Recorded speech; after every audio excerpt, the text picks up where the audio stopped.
Instructor here at Wayne Community College. It is my pleasure to welcome you to the third Arts and Humanities lecture of our fall series.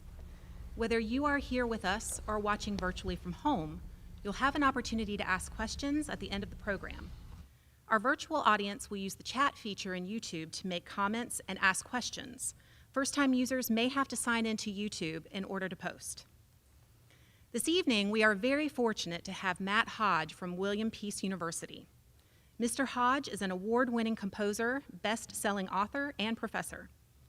As a composer, Mr. Hodge has worked with Tony, Grammy, and Emmy Award winners in projects including award-winning films, international television, New York City theater workshops, podcasts, and various vocal arrangements.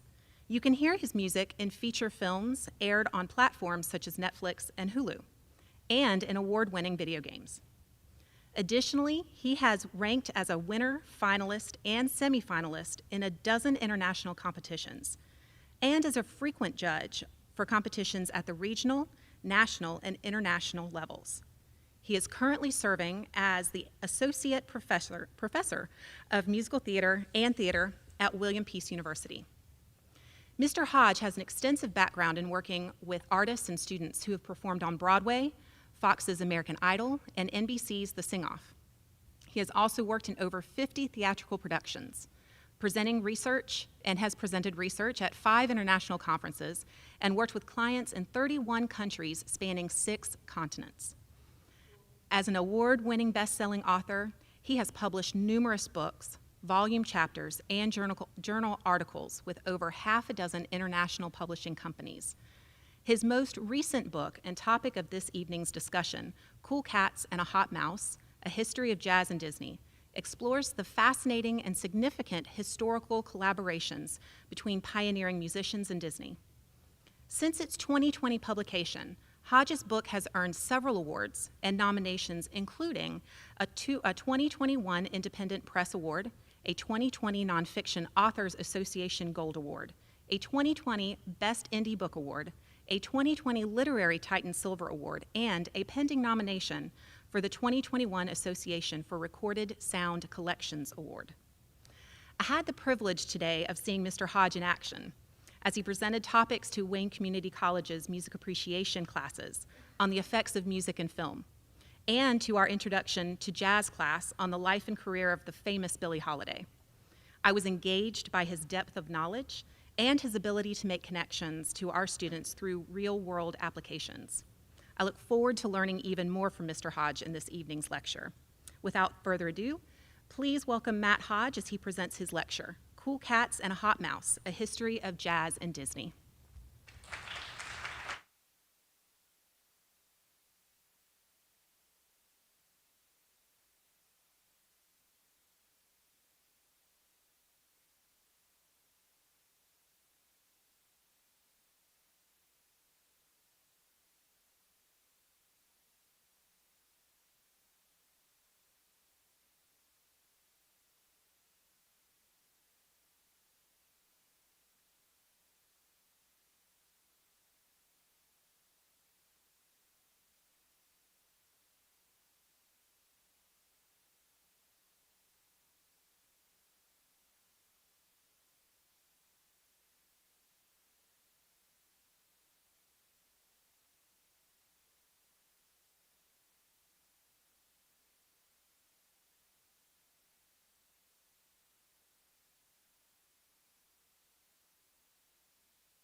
In our country, help define a nation, because both came up basically at the same time, almost. They both started as quintessential American pieces of entertainment that really defined who our country was.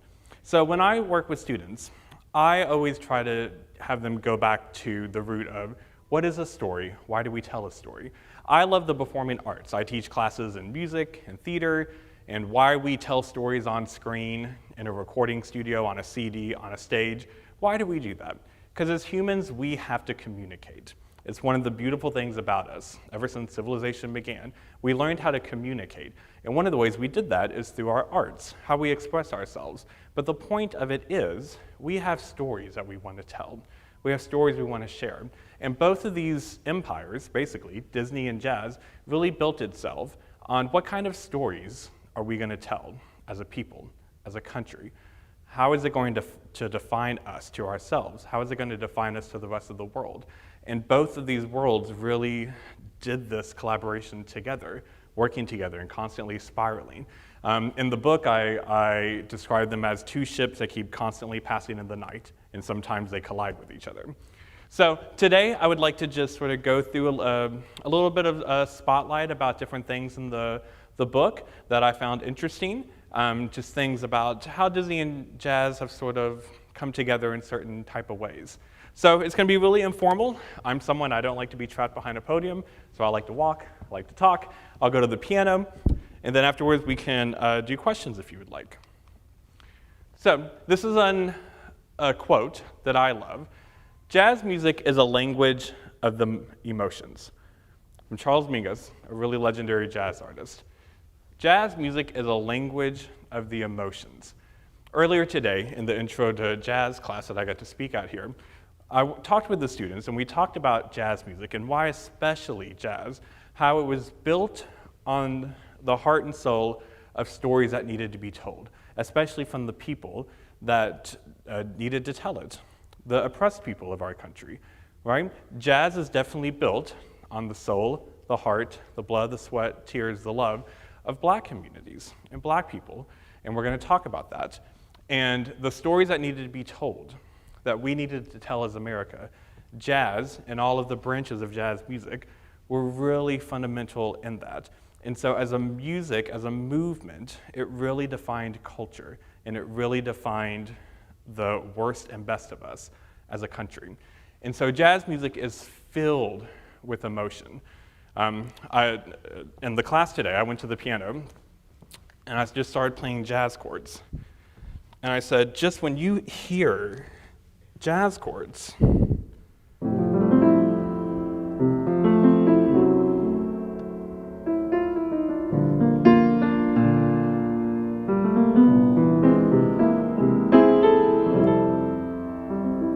can hear a story in there. You can hear soul in there. It's not just a song, it's an experience. It's a musical experience. And jazz is full of that. So I always challenge students, what story do you want to tell? What story do you want to tell? What story do you think is important to tell? What story do you want to tell about yourself? What story would you like to tell about your parents? What story would you like to tell about where you grew up? What story would you like to tell about who you fell in love with? What broke your heart? What do you find joy in? What do you find sorrow in? We're going to get a lot of that with both jazz and Disney, because they're both going to build these institutions of telling stories in ways that are going to resonate very hard with Americans. So first, to do like a really fast, brief historical overview that I go into deeper into the book, but to just sort of talk about this word jazz. That's a really big umbrella. It's sort of like the word classical. When we say, oh, I love classical music, that's a really big tree. There's a lot of branches that come off that. Same thing with jazz. So first, let's just go through like a few little seeds of what does that really mean, especially chronologically. So first, we're going to look at blues. So we're going to be at the turn of the century with late 1800s, early 1900s, and we're going to build music based on blues sound, this idea of what does it mean to sing the blues, to feel the quote-unquote blues, and what does that mean? Especially, again, always keep in mind the pioneering communities, the talented artists that did these things, that created these sounds. So in music, to do a little music theory really fast, theory-wise, blues is, if you've ever heard a music scale, we call it a music major scale, and it's the typical,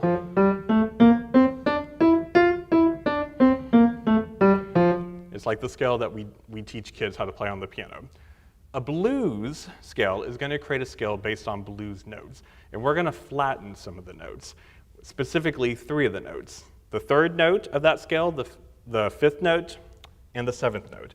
And when we do that, it gives a really unique flavor to it.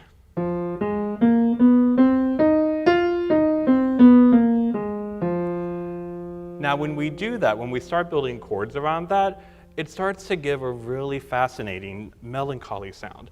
We go from a typical chord like this to there's a little more darkness in it. There's tension in it. There's this melancholy. It's bittersweet. It's sad. It's happy. It's dark. It's light. And so when we start to build chords around these sort of notes, it gives us this blues sound that started to really develop.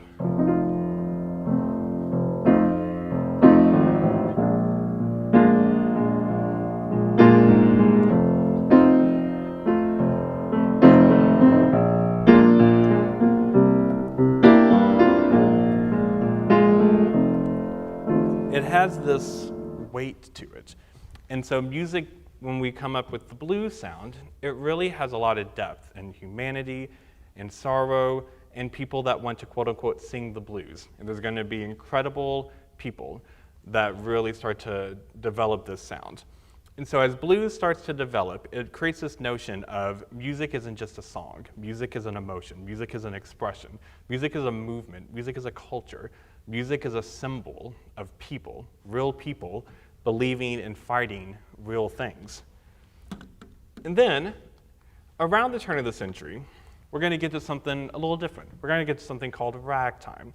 The reason this is going to happen is because pianos are going to start to become really popular. Pianos are going to start to become the instrument that people have in their homes. So piano playing is going to get popular. Sheet music for piano playing is going to get popular. And again, we're going to have these amazing artists that are going to come out of communities, and they're going to start to change the sound up. So ragtime, just like blues gets its name from we're going to sing the blues, we're going to play the blues, we're going to feel that emotional sorrow, bittersweetness in our music. Ragtime is going to get its name for quote unquote ragged rhythm. What that means is I'm going to take my left hand here, and I'm going to make it rigid. So I'm going to keep bouncing it.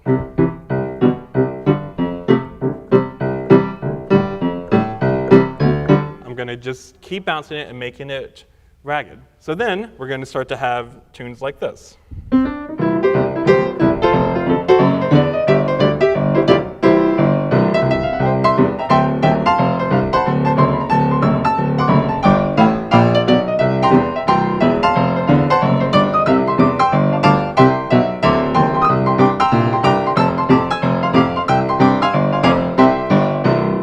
It's going to be built on this bounciness, this raggedness. It's going to really give the piano some life. It's going to give some bounce and exuberance into music, but still have a depth to it. And then we're going to get to what a lot of people think when we think of the word jazz. It's this really big word. It was actually spelled J-A-S-S initially, became J-A-Z-Z, but traditional jazz. Traditional jazz is really going to come into play in the early 1900s.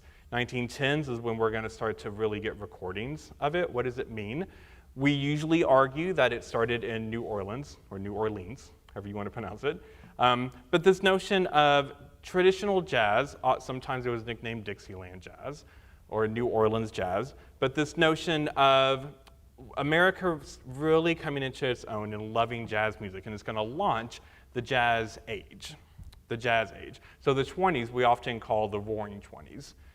In my history of musical theater class, when we look at musicals that are based in the 1920s, it's because it has this great jazz sound. It's the Roaring 20s. It's what we think of when we see movies based in it. We've got Prohibition. We've got night jazz clubs. We've got flappers. We've got dances. And so jazz music is going to get to be associated with a certain kind of way of life and culture. And depending on your gender, your skin color, and your age, you saw that culture great or corruptive. So if it's going to be towards prohibition, it's going to be in nightclubs where we're going to be drinking illegally. We're going to be dancing. This is where we're going to get this nickname of cat. I'm a cool cat. Because cats stay out all night. And jazz musicians are playing all night in clubs. So this is where we're going to get that fun little nickname, a cool cat. So the idea of jazz really helps define a nation at a time that it's making a sound. Now, people found it controversial. There were people that tried to argue jazz and this lifestyle it was associated with was corrupting our youth, but it really caught on. So this idea of traditional jazz, how we see it depicted in a lot of films, is going to come from this sort of era, this 1920s, the jazz age, where everything is bada, bada, bada, bada, bada. We're just loving jazz left and right, and we're dancing to it all night. We're going to have cultures come together. We're going to have people creating movements out of it. It's a social idea. It's a musical idea. It's an emotional idea. It's going to be everything that we want a musical movement to be, and it's going to really define America during those decades. And then we're going to get to something else that's going to define America, which is war. I am always fascinated with how America uses music to nationally deal with war. The music of World War I, the music of World War II, had a very specific psychology to it. It was fantasy, it was heroism, it was romanticizing the idea of, I'm gonna go, we're gonna send our boys overseas to fight evil, defend good, and when you come home, we will welcome you back as heroes with parades and music and love. Cut to decades later, when we have the Vietnam War, and music is meant to be honest and protest. Wake up, do you not see what's happening? Do you not see the violence? Do you not see what's going on in our world? Swing music is going to come at a time that's going to lead into World War II era, where as a culture, as a society, as people of America, we needed music to heal us. And we needed music to give us a distraction and a feeling and an optimism about life during this horrific time of World War II. And so swing is going to come right in the perfect time of that. Swing is going to come off the jazz age, and it's going to really become the sound of America. It is going to define our country, to us and our country, and to the rest of the world. So oftentimes when people, like when I was in high school, and I was in jazz band, and we're going to play jazz music, 80% of it came from this, the swing era. So the swing era is going to be upbeat. We're going to dance. We want people in the halls dancing. Jazz music is going to really enliven us. It's also a really interesting era when it looks at race relations. There are going to be people that really succeed, people of color, black people that really succeed during this time, but there's also going to be white people that really take a mantle, and that is both good and bad. It's going to make broader audiences, but at a time when audiences were segregated, forced to segregate oftentimes, it's going to make jazz more of a unifying sound. However, and this is stuff I talk about in the book, it can get a little, not a little, it can be controversial too, because now we have people being crowned royalty of jazz. He's the king of jazz, but it's a white person doing something that was built on the backs of black people for decades before that. It's an interesting era of how music is going to help define sort of these tensions culturally. And Disney is going to come into play in that in a minute. But swing is going to be this upbeat thing, right? So it's going to take ragtime, that upbeatness, and really give it a ton of energy.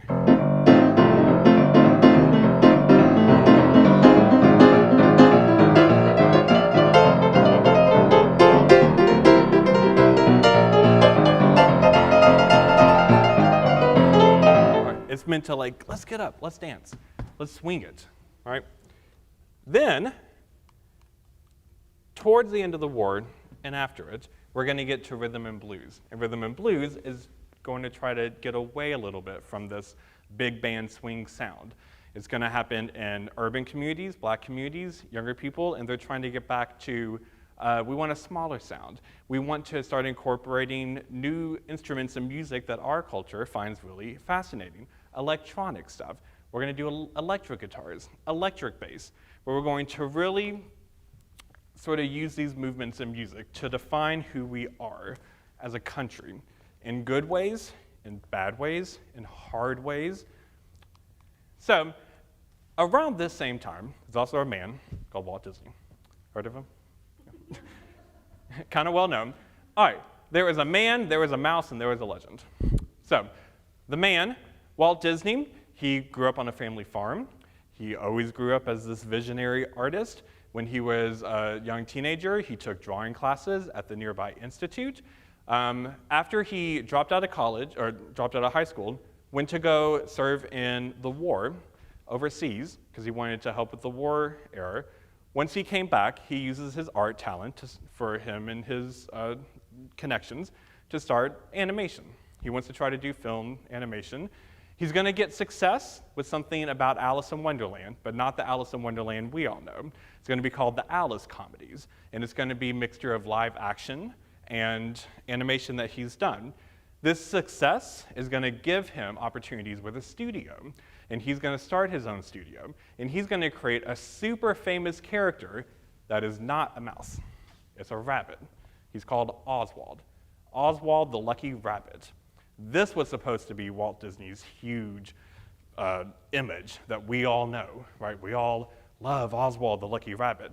The problem was people stole it from him. People he worked with, they took his animators and started to make their own versions of Oswald cheaper without Walt's permission, because Walt didn't legally own Oswald. So because of that, he lost Oswald, which made him go to the drawing board. How do I recreate something that I do own? So he had to start from scratch again. He lost the thing that had become his successful empire, and then he came up with a mouse. And that's where Mickey comes in. Mickey Mouse only exists because Oswald the Lucky Rabbit got stolen from him. Or else, we'd have a whole theme park built around a rabbit. But we don't, we have a mouse. So Mickey Mouse. I love Mickey. I have very cute Mickey ears that my sister makes. She's incredible. So that leads then to the legend. We all know this man and his empire has become so much of what defines America, American entertainment, how he did it, what kind of stories we wanted to tell, what Disney thinks about. When you hear the word Disney, what is it you think about? What conjures in your head? What kind of emotions, what kind of messaging do you think Disney gives? What is synonymous with that Disney brand? So this is going to lead us to silly symphonies. So oftentimes when we think about Disney really taking off like a rocket, we think about the movies, and we often go to Snow White. Snow White and the Seven Dwarfs, we all probably know, was his first feature-length film. It was really laid as a pioneering foundation for him to start to build this animation empire that we know. But there would be Snow White without silly symphonies. Silly symphonies came first. Silly symphonies are animated cartoons, but they're short, because we had to experiment before we get to the full-length movie. We got to experiment with short little animation. Now, what was innovative, I'll say the word innovative. What was innovative about silly symphonies is most of the time, music was the main character. Music is what drove it. In the music classes I got to talk to today, we talked about the psychology of film music, how music really affects you emotionally and intellectually in ways you don't even realize it's happening. Silly symphonies had to do that. It's going to be music-driven, so some of them are more successful than others. We all know that Disney can also have a controversial history, how it has depicted different people, especially people of color. So silly symphonies, some of them have not aged well, some of them have. One that is really successful and one that's really important, and it's going to be this first thing to bridge these two worlds in a massive way, is a silly symphony called Musicland. So from 1935, this little 9-minute, you can go watch it on YouTube or Disney Plus, this little 9-minute cute cartoon revolutionized the idea of how we're going to see music, especially in a different world of entertainment that we necessarily hadn't before. So what is Musicland? So Musicland is a very cute animation, and it is about two islands. We have the island of Symphony, or the land of Symphony, and the Isle of Jazz. And they are separated by a sea of discord. So spoiler alert, you can probably guess where this is going, right? We've got one island they represent classical music, the symphony. Let's go to the orchestra. We got one island that represents jazz, all the funness, all the flamboyance, all the personality of jazz, separated by a sea of discord. This is the land of Symphony. So notice how it tries to be really smart with how everything in the image insinuates something musically, right? So we have instruments very much associated with classical music. And the Isle of Jazz, same thing. Images that feel very associated to jazz. So what is the story? It's basically a Romeo and Juliet kind of thing. We're going to have the symphony land, the classical land. It's ruled by a queen and her daughter, the princess. Jazz land, Isle of Jazz, is going to be ruled by the king and his son, the prince. Prince and princess fall in love. They're trying to get together, but they come from two different worlds, so it's not going to work. It's actually going to start a war, a full-on war, where the two lands are going to attack each other. They're going to send bombs and guns and bullets, and they're going to really attack each other in cartoonish ways. However, it is going to get settled. We're going to resolve, because ultimately the unity of these two generations coming together is going to be enough to unite us. And then we build, cue the cheesiness, a bridge of harmony. Now, I make fun of it, but this was very significant for several reasons. Jazz is everything in this. It serves every function that music logistically, technically, psychologically, emotionally should be. It puts jazz and Disney at the foreground. Jazz music is the character. Every character in this thing is connected to something music, either the classical music or the jazz music. So jazz is character. There are living characters, and there's non-living. So it's a saxophone who's alive as a jazz instrument, but also, on a boat made of xylophone and trees made of cellos. And every character in this thing is either living or non-living, but it's all connected to music, and half of it is connected to jazz. Jazz is the story. It's the plot. The story is, I don't want my daughter to go fall in love with you, jazz boy, over on that part of the world. I don't want that. It's the story. It's the narrative. While also being the score. It literally, the jazz music is the instrumental score for it. And it's also the communication. These people don't talk. These talking instruments don't talk. They use music as their voice, kind of like the Charlie Brown teacher. Wah, wah, wah, wah, wah, wah. Right? So besides music being the background score, it's also the way that they communicate. And most importantly, music is the message. The point of this thing is America, we've got a generation divide. We've got a racial divide. We've got a taste culture vibe.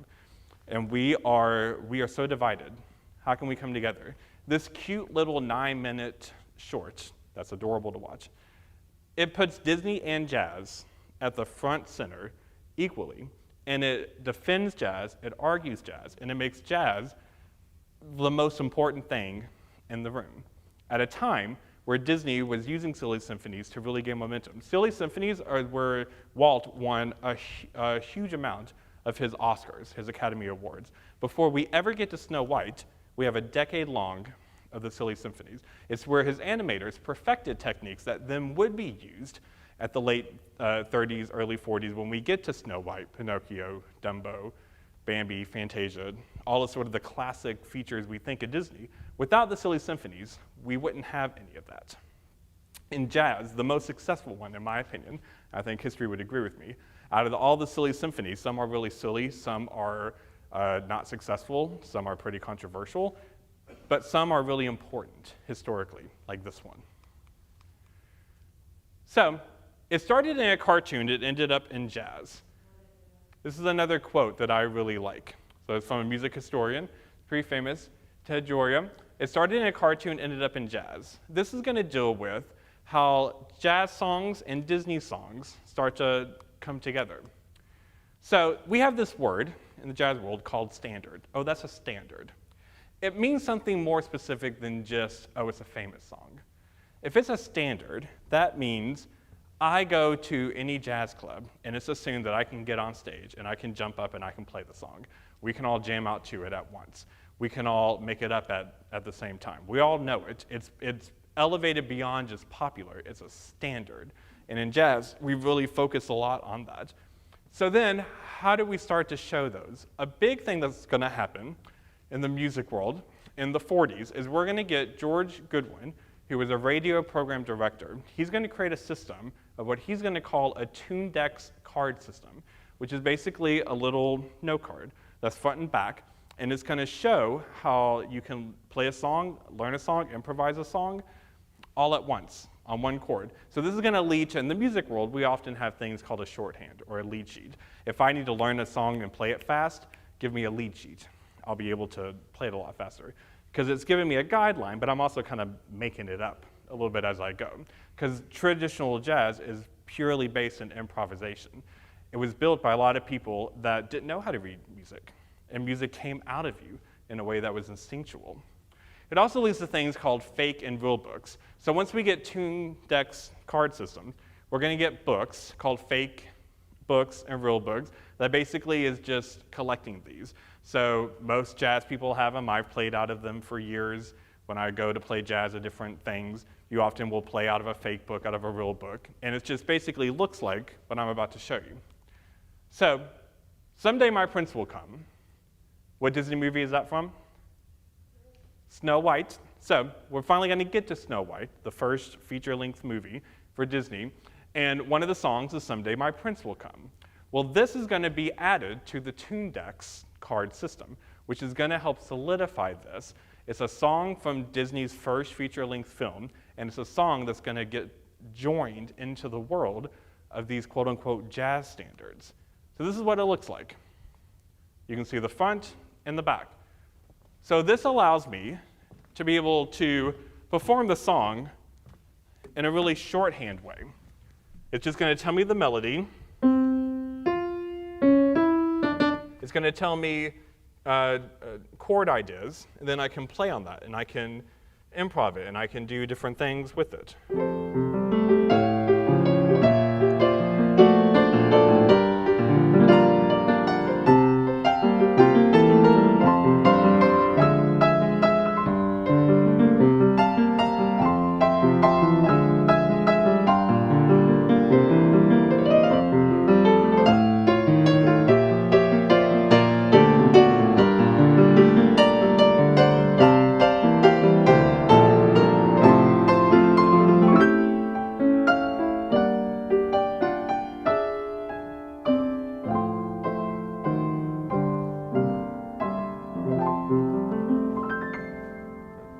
I can get all that from just like a little note card.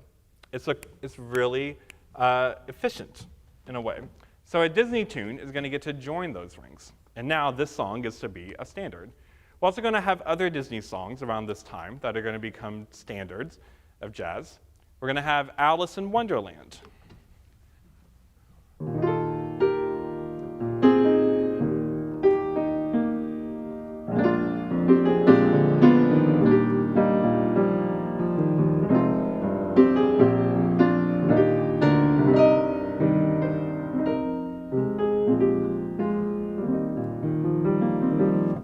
We're going to have When You Wish Upon a Star.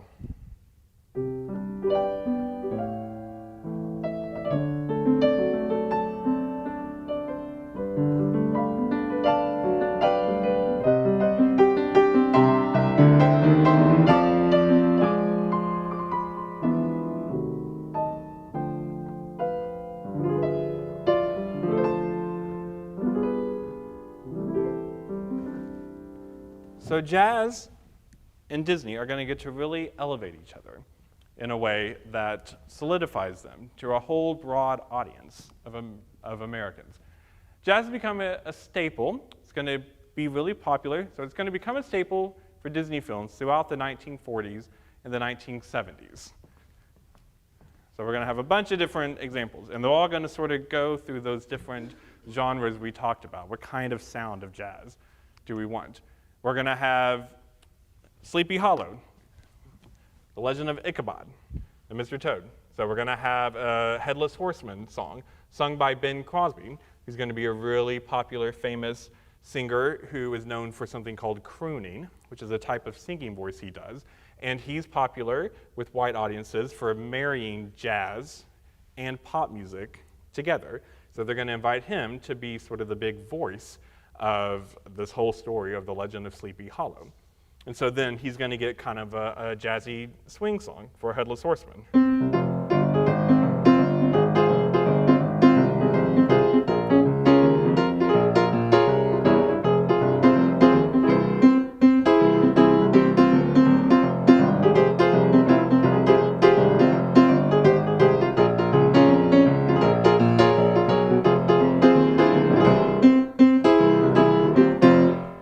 Also, since it's almost Halloween, go watch this on Disney+.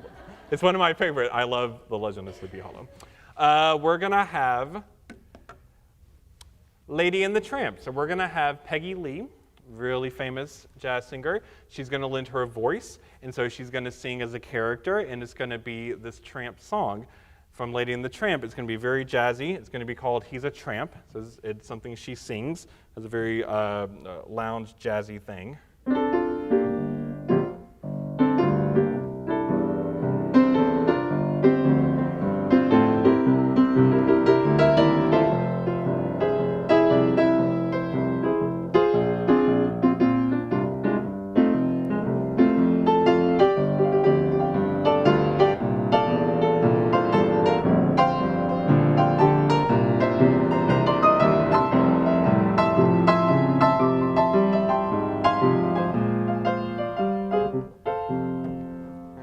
Great stuff. Also encourage you to go listen to these songs because you don't want to hear me sing them. I am not Peggy Lee. We got Cruella de Vil, another great one for Halloween. So we got this bluesy villainous song.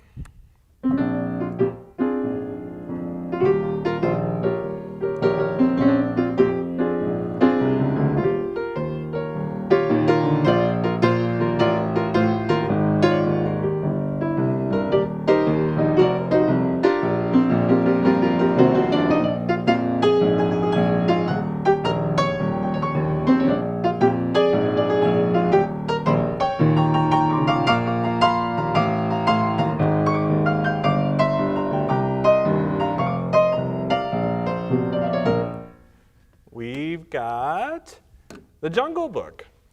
We've got Louis Prima. Louis Prima, very, very classic jazz singer, Italian, and he's going to love lending his voice and musicality to The Jungle Book. So he's going to do a lot of the songs and perform them. He's going to enjoy them. And we're also going to have Phil Harris in the movie, and he's another popular jazz singer band leader. So his song in it is going to be The Bare Necessities. It's going to fit the band leader sort of jazz sound that his jazz band would have.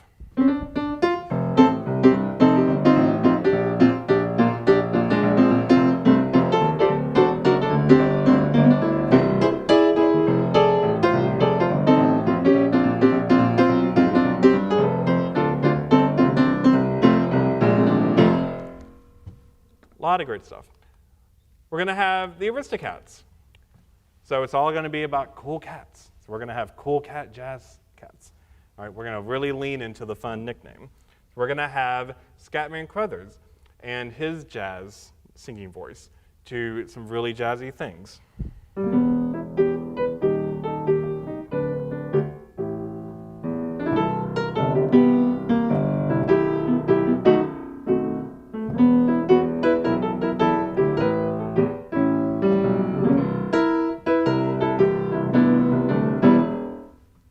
Bluesy.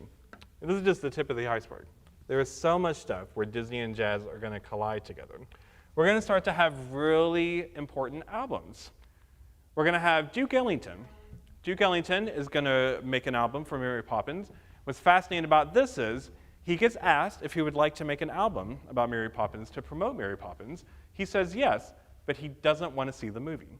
Imagine you're hired to record albums and use your musical talents on an album to sell songs from a movie, and you don't see the movie. Because he is such a musical artist, he wants to only hear the songs. I don't want to, I'm sure the movie's great, but I don't want to be, insinuated at all by it. I don't want to have an impression from the movie. I want just the songs to speak to me. So he's going to record an album for Mary Poppins before he ever sees Mary Poppins. He's going to use his instinct as a musical artist to just let the music speak to him. We're going to have Count Basie, Happiest Millionaire. This is going to be an important one, and historically, comes right after he's going to become the first black man to ever win a Grammy Award. We're going to have Louis Prima. So he was part of Jungle Book. He loved it so much. He wanted to work more with Disney. He asked, why aren't you having me do more stuff, Disney? So he records music for Robin Hood. We have Louis Armstrong, which is my personal favorite. People have asked me before in interviews, like, if I have a favorite chapter in my book, and I'll give you a spoiler, it's this one, Louis Armstrong. If you only read one chapter of my book, read that one. It's a fascinating man, fascinating musician and artist, and he's going to record an album because Walt Disney loves him. He loves him, and he keeps asking Armstrong to do something with him. And so Armstrong agrees, and Armstrong is going to create this really beautiful jazz album, and it's in his style. And the best track is going to be When You Wish Upon a Star. He sings it with everything in him, everything we love about his sound. As a musician, as a singer, he's going to play the trumpet. There's a really gorgeous moment in the album where in the middle of When You Wish Upon a Star, he throws in the word mama, and it's very heartbreaking and very beautiful. And this is really important historically. This was one of his favorite things he ever did. It's not his most famous thing. If you Google Louis Armstrong, this isn't always the first thing that's going to come up. But he loved it. He loved recording the Disney music. He is quoted as talking about how much he loved it. He said, it's one of the most beautiful things I've done. I listen to this album. I listen to When You Wish Upon a Star multiple times a night before I go to bed. And in my book, I try really hard to tell those sort of stories. I don't want it to just lecture at you. I don't want to just say, here's dates, here's facts, here's things to remember for the pop quiz on Friday. Right? I want it to be, we're humans, we tell stories. Right? It helped me. A lot of these people, I just knew them as the entity they were, the icon, the name. Oh, yeah, that statue. Oh, yeah, that really famous song they did. But who were they as people? Also, this is historically important because what helped his career is being a trumpet player. He was just as much of a famous trumpet player as he was a singer, and this Disney album is the last time he records himself playing trumpet. He sings on future albums, a couple more before he passes away, but it's the last time we get him as a trumpet player. So then we're going to have a lot more jazz influences. I mean, left and right. We're going to have The Great Mouse Detective. Now, The Great Mouse Detective is not necessarily a jazz movie, but the guy behind it, Henry Mancini, huge person in the jazz world, jazz pop, jazz rock. So he's going to write the score to it. We're going to have Oogie Boogie from Nightmare Before Christmas, another great Halloween one to do in a couple of weeks. You're welcome. So his is going to be in much a throwback to old jazz, a lot of stuff we had.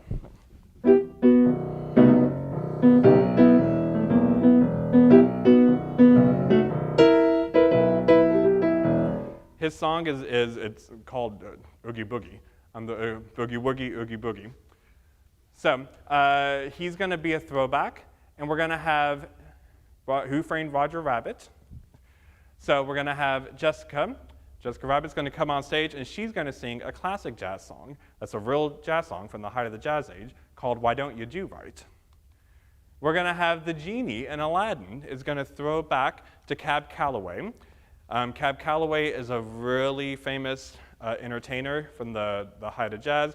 He was known for being this amazing personality, this amazing just entertainer on stage. So when they developed the genie, they wanted the genie to be like that, which is why the genie, when it was introduced to Robin Williams, it's introduced as we want this character to be just full of life on stage. He is Cab Calloway, basically. So that's why a friend like me is very much like a jazz thing.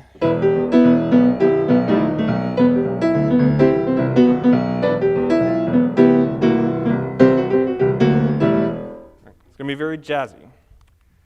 We're going to have Hercules.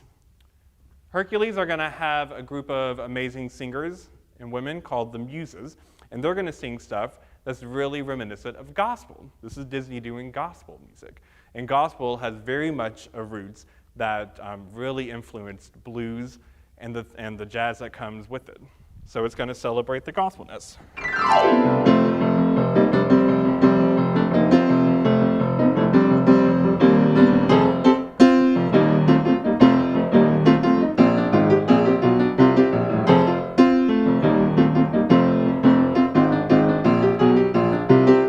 It's going to be full of life, full of energy.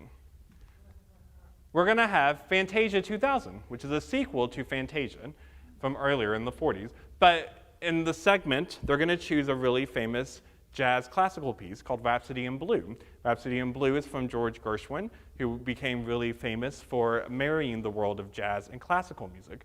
So this whole segment is this really beautiful animation all set to this jazzy classical orchestral piece that's really famous.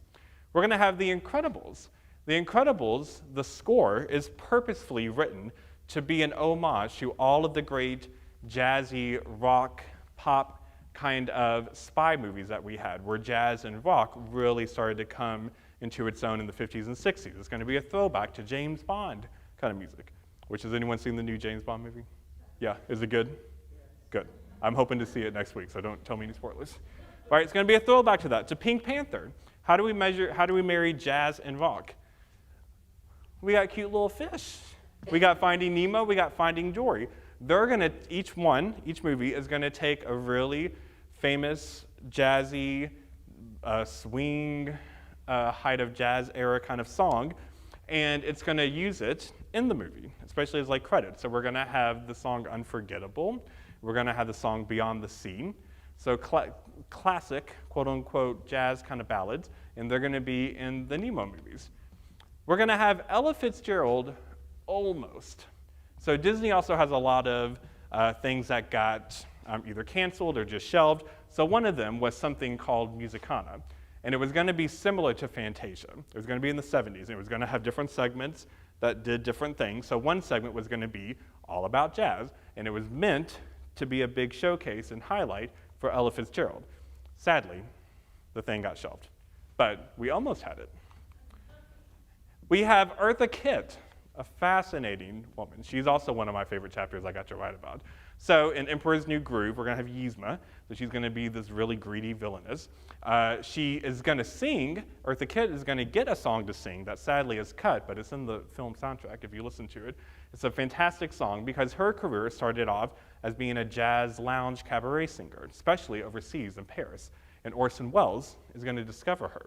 Orson Welles actually called her the most exciting woman in the world. And Eartha Kitt is going to have a new launch of a career as this famous jazz personality with Disney. So before she passes, she gets a whole new wave of career, and she actually, with her work with Emperor's New Groove and the television series that followed after it, before she passes, she gets to earn multiple Emmy Awards. So it allows her a new branch of career before she passes. We're going to have Tarzan. Tarzan is going to have a song called Trash in the Camp, and it's going to feature something called scat singing. Scat singing is going to come from jazz pioneers. It's going to be this really fantastic way of singing where you're singing non-syllable words. You're scat singing. And in this one, it's going to be the first time a Disney song is going to have the whole thing is nothing but scat. Choo-ba-da-wah, scoo-ba-da-wah, wah, wah. It's going to have a whole song built around it. So it's going to have that kind of feel.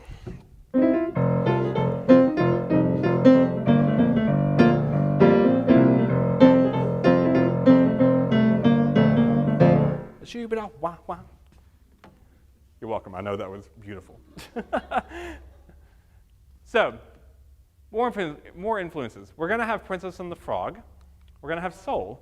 These are recent. Princess and the Frog, I call it in the book sort of Circle of Life. It's going to return to its roots in a way because Princess and the Frog is really going to celebrate jazz in the jazz age in New Orleans, which is where a lot of this stuff is going to start.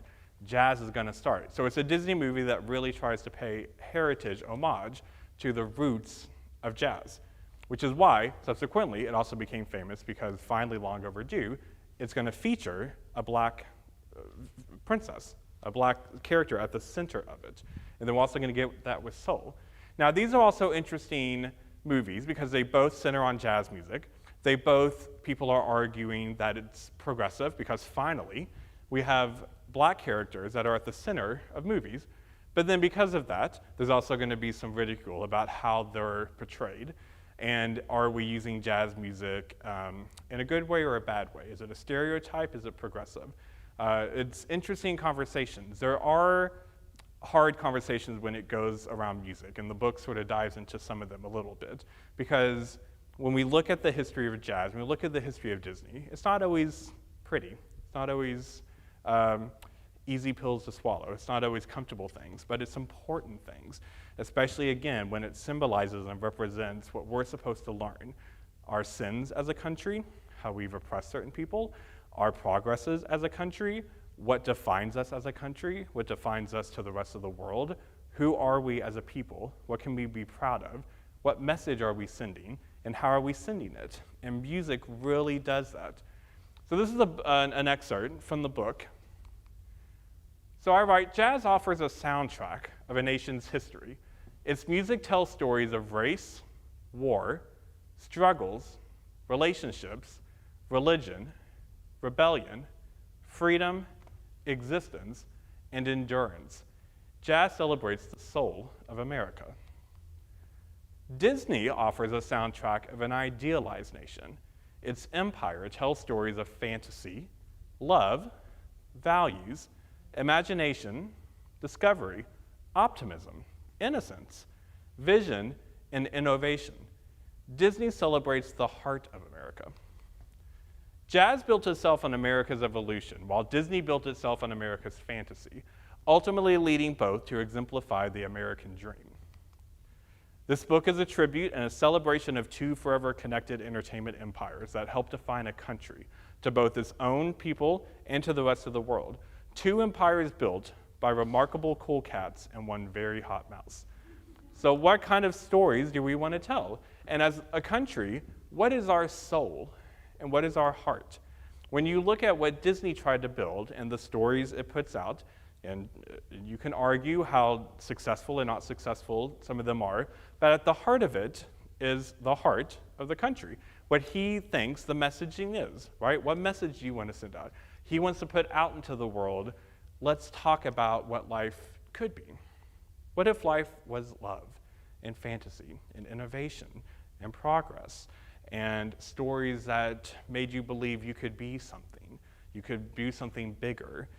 These things that his empire represents, that all of these famous movies and the theme parks and the songs and everything about the Disney brand, what it's meant to represent.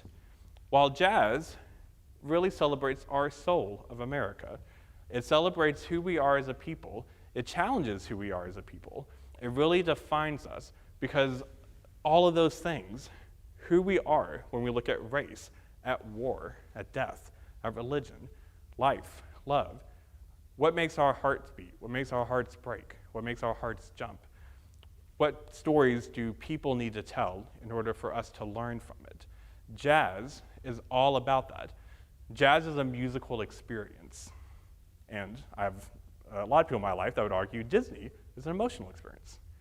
They're both experiences that elevate beyond just entertainment. When does entertainment become something more to us? Jazz celebrates the soul. Disney celebrates the heart. And to really think about what those things are. So when we hear a Disney song and it's done in the jazz way, like as a jazz standard, just these pretty little songs really have so much history and weight to it, right? Louis Armstrong's favorite song that he recorded that he loved listening to every night, When You Wish Upon a Star, the heart it represents, the soul it represents, and those two things coming together, right?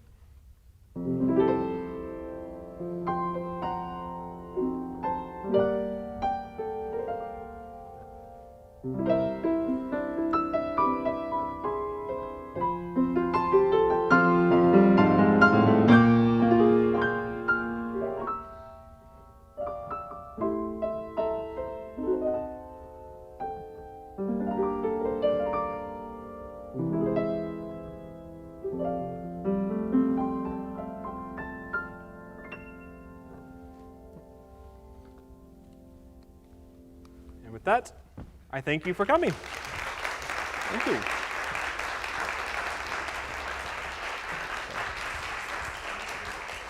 Thank you so much. Thank you, Matt. If you have a question, if you'll just raise your hand and wait for me to come. If you'll wait for me to come to you. Just don't ask me to sing something. Was the blues of the late 1800s similar, just like, or compare and contrast that with the blues of the mid 1900s? Was the blues of the late, how it started in the 1800s, how that compares to what it became? Good question. So the blues is really going to come from, first, a culture, my understanding, this culture of the term blues. What does it mean to sing the blues? There's going to be different famous coining of that. We're going to start to use that in our vernacular. What does it mean to have the blues? So then when we look at music, especially that music theory version of it, blues in essence is going to have the same foundation. Now, depending on what instrument is playing it or how the singer is singing it, that can change with time. But even, for example, today, all right, if I go play a classic blues standard, or I make up something that's supposed to be in the quote-unquote traditional blues chords, it's going to be basically the same theory and harmony that was used in the past. So the answer to that is kind of like with every music genre, it changes and stays the same at the same time. The individual artist, the individual instrumentalist, the era can kind of change how you put your flair on it, but the essence of it is going to remain the same necessarily. So when I do a jazz chord, if I do the standard blues, what we call 12-bar blues, go play a 12-bar blues, what I'm going to play with that is going to be very similar to what people decades ago, what their 12-bar blues would be, if that makes any sense. So, yeah. I can speak loud. You're fine. People are watching online. Okay. I'm just curious about the more recent Disney films, and have they tried to incorporate hip-hop, for example, and do you think they are as successful in that, looking at the identity of where we are as Americans now? Yeah, it's tricky. I've had these conversations with students, with friends. The notion of, so Disney is just one good example of Disney is a big entertainment beast of America, right? Like it has Disney Plus and all the Disney movies and the Disney parks and all that stuff. And whenever they try new things, especially with they're going to try a new music style, they're going to put different representation on screen. We're going to try to have quote unquote diversity. What does that look like? When that happens, there always seems to be praise and criticism. I remember when Princess and the Frog came out, initially it was a big deal. It was big on, wow, this movie is all about jazz. We're going to celebrate jazz in the way that jazz should be celebrated. We're going to finally put authentic representation to that. We're going to have black characters, and they're not going to be depicted in a stereotypical way or an offensive way that they were earlier in Disney things. However, then people also came out and said, well, why is it in Princess and the Frog and in Soul, if you've seen Soul as well, 2 black leads, but half of the movie they get turned into something different and they're not black. Princess and the Frog, she gets turned into a frog. Soul gets turned into a blue soul. And so I also read a lot of film critic reports that talked about why are we doing this trope where we finally have black representation on screen and you keep turning them into creatures? Because that can be reminiscent of really offensive stereotypes and characters that entertainment would do of black people in history. And so I definitely see, it's kind of like with Broadway. There's a lot of emphasis on Broadway of is Broadway changing? Because Disney also has musicals on Broadway. This notion of, okay, we're seeing more hip hop, we're seeing rap, we're seeing pop, we're seeing all these different kinds of music. Is it successful? It just depends, right? Hamilton, not Disney, but it's on Disney Plus now. But even the notion of Hamilton. When Hamilton premiered on Broadway, I know people that just absolutely praised it to the heavens. Look at what it's doing to break barriers from a diversity, from casting, from its music. Look at what it's doing on Broadway. And then I also know people that very much disliked what it was doing and thought it was going backwards. So half of the people thought we were going forwards, half of us thought we were going backwards. And we're always, I think, as a culture, we're always going to sort of have those conversations because they're important conversations. They're needed. It's why, if you have Disney Plus, you'll notice that a lot of these older classic movies, some of them have a disclaimer. They put a disclaimer on before you click on it. It talks about how this has some problematic stuff that we're addressing. And so unfortunately, too, with jazz music specifically, because jazz music is connected to black people historically, in the beginning, like with silly symphonies, there were a few I didn't show because in today's eyes, they're very offensive. It can get very racist. Because how did we depict jazz music or famous jazz artists? Well, that means we're probably going to depict a black person. Well, how would we do that in the 30s for entertainment? Not well. We're going to do it in a way that is very much not aged well for modern audiences. And it's always going to be an important conversation. So I definitely see Disney and Broadway and most musical entities trying to evolve with the times, but how do you do that in an authentic way, not a stereotypical way, not an offensive way, not a way that seems to harken back to something in history? How do you do that? And that's really hard. It's a very hard line. And I definitely don't claim to know the solution to that riddle. I am a fan of like trying. We're trying, right? So I do like the fact that we have things like Princess and the Frog and Soul because it allows us to have those conversations. I want us to get to the point that we don't have to go, oh, look, celebrate this movie because finally there's a black character that's the cover of the movie. That will be fantastic when we get to the point that we don't have to see that as unique or new, that it just is. You're welcome.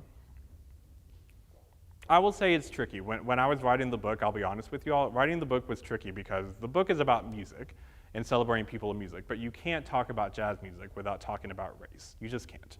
I have no business talking about jazz music if I'm not going to talk about race because it just is what it is. It's part of its history and it's why it's important historically. So the book, I do try to navigate that. The book is not like a history of racism or a history of race, but I do talk about that a lot in the book because I need to. It would be pointless to write a book about jazz if I don't address that.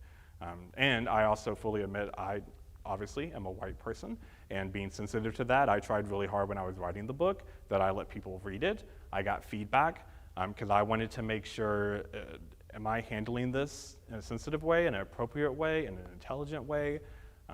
How do you do that? It's tricky, but it's important. That's what makes jazz really important. In the jazz class here, when we talked about Billie Holiday for 45 minutes. You cannot talk about Billie Holiday's music without the life she led, and it is one heck of a life.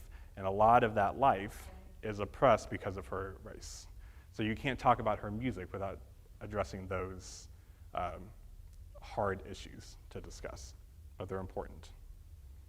Continuing with this topic, is there a watershed moment with a particular black artist or an album or a movie or something that it kind of broke things open and everybody was received more across the board than previously? Yes and no. It's hard to say here is one moment that just opened Pandora's box and finally we're going to be on the other side of it and the world has changed. There are going to be moments that are both praised and ridiculed. In the book I talk about some of the artists that I talked about, where I talk about them in a very positive way. Look at what this artist did. This person is famous in jazz music. This person is popular. They also have attached to them something not popular or something controversial or something tricky in history. There are moments that we talk about in the book with some of the songs or some of the artists where they do something that either at the time was considered very controversial, so it affected their music, or it was seen as progressive. But there always seems to be a divide, right? So even people like Eartha Kitt. Eartha Kitt, her life story is interesting because part of what I talk about is she basically had to leave the country because she's going to get wrapped up in something very controversial because of something she did politically. And I talk about that and why she had to basically flee the country for a little bit. Now, people would go back and look at her and some people would say, oh, that was brave. Like, I agree with you, what you said. But at the time, it costed her career. Some of the artists that I talk about in the book, they were ridiculed by their own people. You are not fighting enough as a black person with a platform. You're not fighting hard enough for us, for our community. Why aren't you using your platform more? There's quite a few people that get ridiculed of that. But yet, at the same time, then they're going to get praised for, look what you're doing, look what your career has done. So it's hard to say there's one moment, but I will say there's definitely errors within it, which is why I'm a big person that I like chronological. I like looking at history from what time period came after the next time period, which is why the book, I write it chronologically, because you'll see, like with each kind of chunk of chapters, how, okay, in this era, this is sort of what seems to be a pattern of what's popular, what's controversial, what is hard to talk about, and then this era comes along, and it's going to be different. And this era is going to come along, it's going to be different. And it's often going to have some of the people that I addressed here, and a lot of the other people that I didn't get to mention, where they're going to be praised and criticized at the same time. So was that a watershed moment, as you said? Was that a groundbreaking moment for us? Was it fantastic that you were part of this movie, or this song became popular? Or is it bad? Is it good that you're connected with Disney? Is it bad that you're connected with Disney? There's this always sort of push-pull with it. It depends on the critic. It depends on who's talking. It depends on people's perspective. Just like I told you just with Princess and the Frog, initially I saw that as a watershed moment of, finally, Disney, where has this been? Like, we get a black princess. That was, everyone was writing about that. Everyone was writing about that when Princess and the Frog came out. That was the headliner of most articles about it. But then it turned, and then it was criticized. Why is she a frog half the time? We finally get a black princess, but she's not black all the time. You just took away the importance of her representation. So was Princess and the Frog a watershed moment? Was it a great moment historically? Was it not a good moment? Was it 2 steps forward? Was it 2 steps backward? It depends. Depends on the critic, depends on the audience, depends on your perspective in life. That's what's tricky about the arts, but that's what's great about the arts.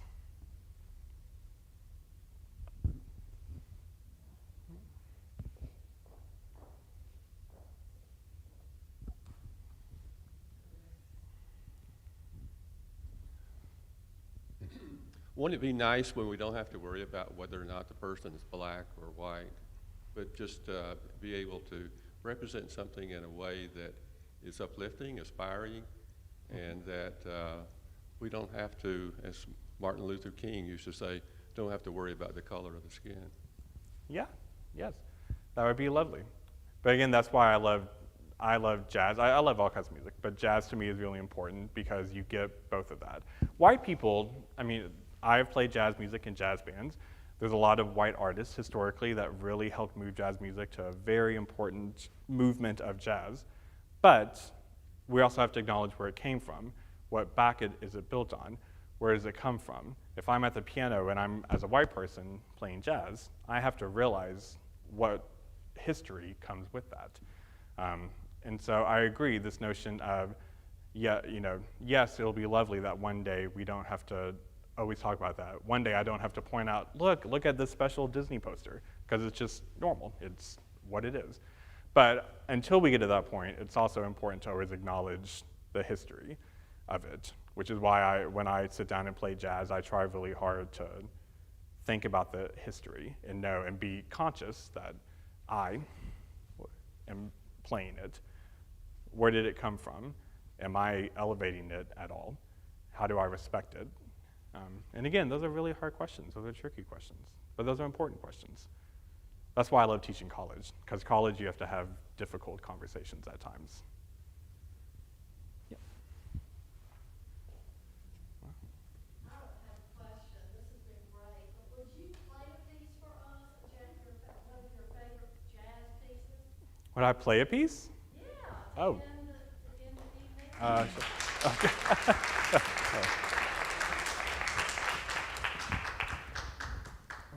Let's see. Well, let's see. Since we're doing jazz Disney, I'll do Disney jazz. I'll do, let's do,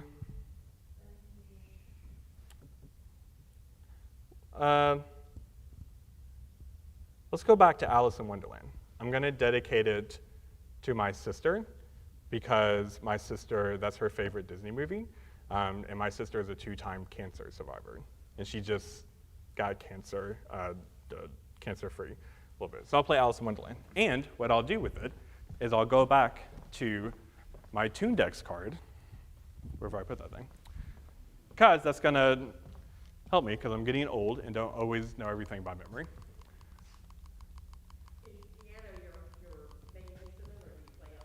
Piano's my main one. I did trumpet all through school and liked it. I did a tiny little bit of guitar. I did a little bit of percussion, but piano is my main love. So Alice in Wonderland, dedicated to my sister. Be a fun way to end it.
Thank you.